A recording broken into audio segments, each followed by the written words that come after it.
9 বছরে একজন রোহিঙ্গাকেও ফেরত পাঠানো যায়নি মিয়ানমারে। 2017 সালের অগস্টে বাস্তুচ্যুত হয়ে বাংলাদেশে আশ্রয় নেয়াদের ফেরাতে নানা উদ্যোগ নেওয়া হলেও আলোর মুখ দেখেনি তার একটিও। এমনকি খোদ জাতিসংঘ মহাসচিব ছুটে এলেও হয়নি কোনো কাজের কাজ। এ অবস্থায় চীনের অর্থনৈতিক করিডোর প্রস্তাবে কিছুটা হলেও আশার আলো দেখছেন বিশেষজ্ঞরা। বার্তাকক্ষ থেকে আমাদের সঙ্গে যুক্ত হচ্ছেন ডিবিসি নিউজের বিশেষ প্রতিনিধি মনিরুল সোহাগ। মনিরুল সোহাগ, আপনাকে স্বাগত। আপনার প্রতিবেদন তো দেখলাম, কিন্তু এর বাইরে যেটা জানতে চাওয়া যে আসলে ক্লিয়ার হলো না। বিশেষজ্ঞ বললেন যে এই করিডোরের মাধ্যমে হয়তো একটা সুযোগ তৈরি হতে পারে, এর বাইরে কোনো ব্যাখ্যা দিলেন না। কিছু মহাপরিকল্পনা দরকার, সেই তো শুনেই আসছি একই কথা।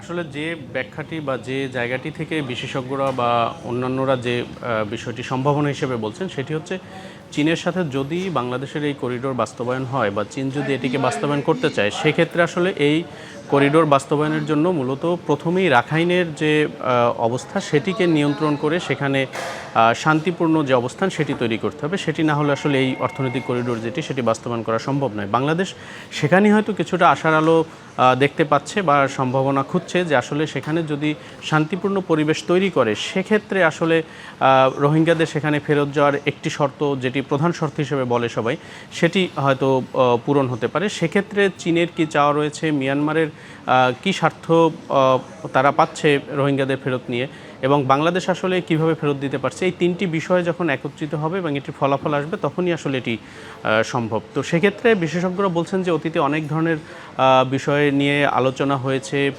পরীক্ষা নিরীক্ষা হয়েছে, চেষ্টা হয়েছে, জাতিসংঘ পর্যন্ত সরাসরি এখানে অন্তর্ভুক্ত হয়েও যেখানে সমাধান আসেনি।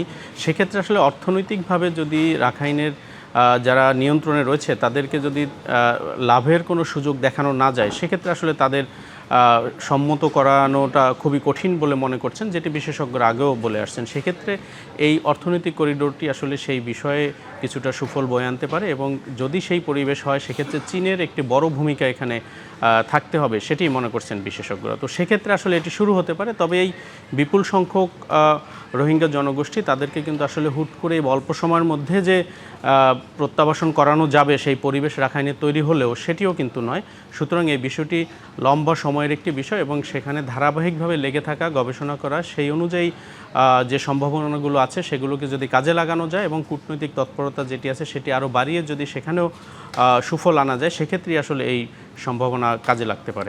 কূটনৈতিক তৎপরতা তো মোটামুটি কম করা হচ্ছে না। আগের সরকার, অন্তর্বর্তী সরকার, এখনও মোটামুটি আলোচনা হচ্ছে। প্রধানমন্ত্রী তারেক রহমান কদিন আগে যখন গেলেন চীনে এবং মালয়েশিয়াতে, সেখানেও আলোচনা হয়েছে, কিন্তু আসলে কাজে কাজ কিছু হচ্ছে না। এবং আমরা জানি যে ওই দিকটায় আবার যেভাবে মানে আরাকান রাজ্যটা, ওই পুরো এলাকাটা এখন আর জান্তা সরকারের দখলে নেই। সেটিও মানে আসলে কোন দিকে আলোচনা করবে সরকার? সরকারও তো এক ধরনের মানে দোটানার মধ্যে পড়ে গেল কিনা। বাংলা কিউআর, যেখানে নগদ পেমেন্ট সেখানে। সারা দেশে 10 লাখেরও বেশি মার্চেন্টে নগদে পেমেন্ট করুন খুব সহজে।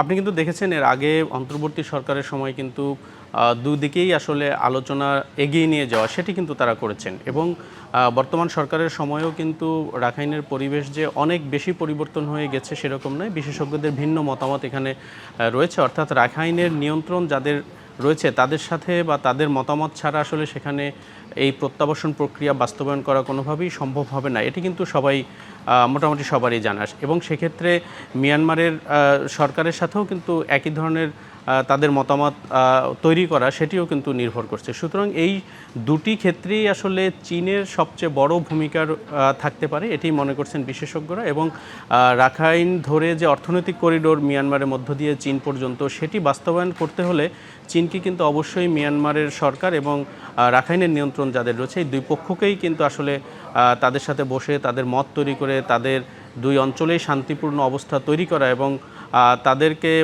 নিয়ন্ত্রণে না বললেও তাদের সাথে এক ধরনের সমঝোতা বা উইন উইন যে পরিস্থিতি রয়েছে সেটি তৈরি করার চেষ্টা কিন্তু চীন করবে, এবং অনেকেই মনে করেন সেটিতে হয়তো চীন সফলও হবে। তো সেক্ষেত্রে চীন যদি সেই পরিবেশ তৈরি করতে সফল হয়, পরবর্তীতে রোহিঙ্গা জনগোষ্ঠী যারা বাংলাদেশে রয়েছে তাদেরকে ফেরত দেওয়ার ক্ষেত্রে হয়তো চীনের আন্তরিকতা থাকলে সেখানে হয়তো সফলতা আসতে পারে। সেখানে রাখাইন রাজ্যকে ঘিরে আসলে অর্থনৈতিক যে বড় যাত্রা এবং যারা রোহিঙ্গারা সেখানে ফেরত যাবেন তাদেরও অর্থনৈতিক নিশ্চয়তা, সামাজিক নিশ্চয়তা, নিরাপত্তার নিশ্চয়তা, এই বিষয়গুলোও কিন্তু তৈরি করতে হবে। কিন্তু সেখানে আরাকান আর্মি যেভাবে দখল করে আছে, আরাকান আর্মিকে বলা হচ্ছে সশস্ত্র বাহিনী, সশস্ত্র গোষ্ঠী, তারা কারো মাধ্যমেই এখনো স্বীকৃত না। সেখানে আগে স্বীকৃতি দেয়া, এর আগে তো আলোচনা করাটা একটা মুশকিল। সব কিছু মিলে মানে খুব অল্প সময়ের মধ্যে যে এটার কোনো রকম সমাধানের পথ দেখা যায় সেটা মনে হয় না কেউ দেখতে পাচ্ছে। আপনি কি দেখতে পান? না, আপনার এই কথা একেবারেই ঠিক। খুব অল্প সময়ের মধ্যে আসলে এই সমস্যার সমাধান কেউই দেখছেন না। তবে সবার যেটি প্রত্যাশা বা অনেকেই মনে করেন চীনের এই প্রস্তাবনা ধরে আসলে এই সম্ভাবনাটাই যে যাত্রা সেটি অন্তত শুরু হোক এবং এই বিপুল সংখ্যক জনগোষ্ঠীকে ওখানে প্রত্যাবাসন করা সেটিও লম্বা সময়ের ব্যাপার শুরু হলেও, এবং শুরু হতেও কিন্তু আসলে দীর্ঘ সময়ের প্রয়োজন। কারণ এর আগে নানা ধরনের প্রস্তুতি রয়েছে, আন্তর্জাতিক মানদণ্ড অনুযায়ী, নিয়ম অনুযায়ী, আইন অনুযায়ী সেখানকার পরিবেশ তৈরি করা, এই বিষয়গুলোর জন্য কিন্তু সময় সাপেক্ষ ব্যাপার এবং সেগুলো পরিপূর্ণভাবে শেষ না হলে আসলে সেখানে কোনোভাবেই প্রত্যাবাসন কার্যক্রম শুরু করা সম্ভব হবে না। সেটি বাংলাদেশের পক্ষেও না, তৃতীয় কোনো পক্ষের পক্ষেও সেটি সম্ভব হবে না। একদম পরিষ্কার। মনিরুল সোহাগ, অনেক ধন্যবাদ, কৃতজ্ঞতা আপনাকে আমাদেরকে সময় দেওয়ার জন্য।